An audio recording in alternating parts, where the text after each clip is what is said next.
Bideo honen helburua bezeroak sagardoa eskatzen duenean, bai Euskadiko sagardo bat, bai beste nazionalitatekoa bada ere, euskal sagardoa erosteko erabakia sustatzeko argudioak ematea da. Erosketa sustatzeko teknikak. 3 urratsetan, euskal sagardoaren ezaugarrien berri ematera gonbidatzen zaituztegu. Lehen urratsa, bezeroaren arreta erakartzea, euskal sagardoaren ezaugarriak azalduz. Adibidez, euskal sagardoa Euskadiko sagarrekin 100% egindako jatorrizko deiturako sagardo naturala da. 115 barietate daude, baina 25 dira ohikoenak.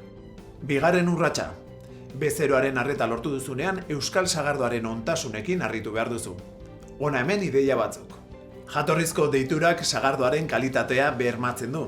Sagardoaren jatorria eta kalitatea ziurtatzen baitu. Sagarrondotik botilaraino. Aditu batzorde batek kontrol analitikoak eta dastatze kontrolak egiten ditu. Sagardo naturala da. CO2, ura, azukrea edo gozagarriak gehitu gabe. Ez da iragazten ezaugarri guztiak gorde ditzan. Alkohol graduazio baxua du, 5-6 bitartekoa, eta horri esker, arduraz gozatu daiteke.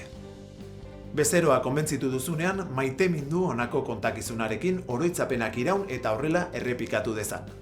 Euskal sagardoa berezia da bere historia eta berezitasunagatik. Sagardoa 16. eta 17. mendeetan Atlantikoko uretan bakailaoa eta balea izatzeko murgiltzen ziren arrantzaleen ohiko edaria zen. Hartzidurak eragindako alkoholari esker, sagardoa eskorbutuaren gaixotasuna saihesteko erabiltzen zen. 50.000 litro sagardo kargatzen zituzten ontzi bakoitzeko, tripulatzaile bakoitza eguneko 2 edo 3 litro sagardoz hornitzeko.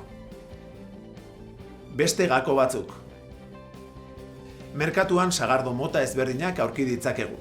Sagardo fresko, arin eta atseginak, sagardo konplexuagoak eta ahoan egitura handiagoa dutenak, gure plater tradizionalekin dastatzeko egokiak.